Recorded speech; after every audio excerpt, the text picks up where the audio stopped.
Welcome back mga ropa, kwentuhan muna tayo. Nakaisa na nga ang Dallas Mavericks kontra sa kupunan ng Boston Celtics.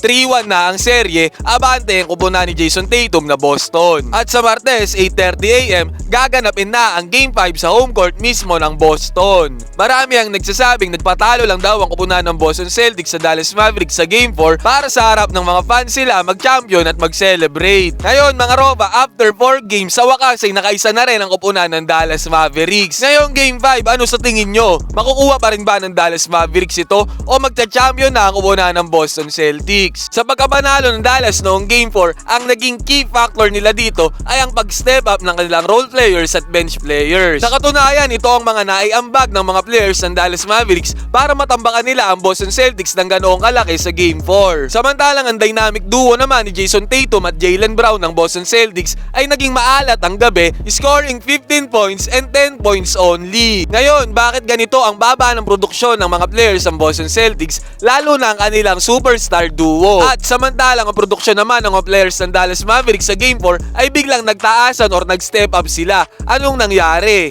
May ginawa ba si Coach Jason Kidd at nag-adjust ba siya ng tamang depensa upang malimitahan ang scoring ng mga Boston players? At nakuha na ba ni Coach Jason Kidd ang butas sa depensa ng Boston Celtics upang makascore ng marami ang karamihan sa kanyang mga players sa depensa nito? Actually mga ropa, sa Game 4, walang binago sa depensa ang magkabilang kupunan. Sa Dallas Mavericks, ito pa rin yung zona o kuyog defense nila kung saan pag may isang player ang Boston Celtics na pumasok sa 3-point line ay sasaluin agad ng kanilang player para matrap sa loob. Itong depensa na to mga ropa ang ginamit ng kupunan ng Dallas Mavericks sa Games 1, 2 at 3 at kahit sa Game 4 ito pa rin ang kanilang ginamit. Same identical play mga ropa ni Jason Tatum. Pero this time si Dereck Lively ang umangat sa kanya na mas malaking player at mas babagal, kung kaya't automatic na sasalaksak si Jason Tatum. Napakagaling at talino din talagang player nito ni Jason Tatum. Sinasamantala niya ang mismatch. Yun nga lang ay gumana dito ang kuyog defense na ginagamit ng Dallas Mavericks dahil si Josh Green ay nakaabang na sa kanya at nakuhaan siya ng steal. Ngayon mga ropa, sa Game 4 naman para sa Boston, ang depensa talaga nila, nag-stick sila sa man-to-man defense. Yun nga lang mga ropa, nung nabubutasan na ng Dallas Mavericks ang kanilang man-to-man defense, lalo na sa ginagawa ni Luka Doncic na kinakain lamang sila sa depensa sa one-on-one. Actually, ang ganito mga play ni Luka Doncic at Kyrie Irving ang nagpatambak sa Boston Celtics. Ilang beses ginawa ni Luka Doncic yan sa kupunan ng Boston Celtics. Ang katunayan, si Luka Doncic ang game high sa points with 29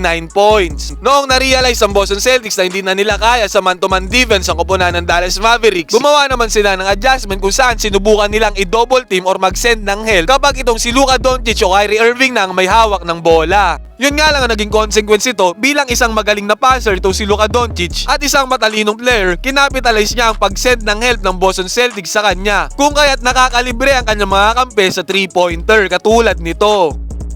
Tulad nga ng sabi ko, ang ginagamit lang talaga ng Dallas Mavericks ay ang kanilang kuyog defense. Pag may nakapasok sa loob ng paint, automatic mayroong help defense sa susunod dyan. Dito sa play na to, kahit nagkaroon ng maraming touches ang Boston Celtics, napakaganda naman ng rotation at recover ng kupunan ng Dallas Mavericks para ma-force nila ang turnover kay Al Horford.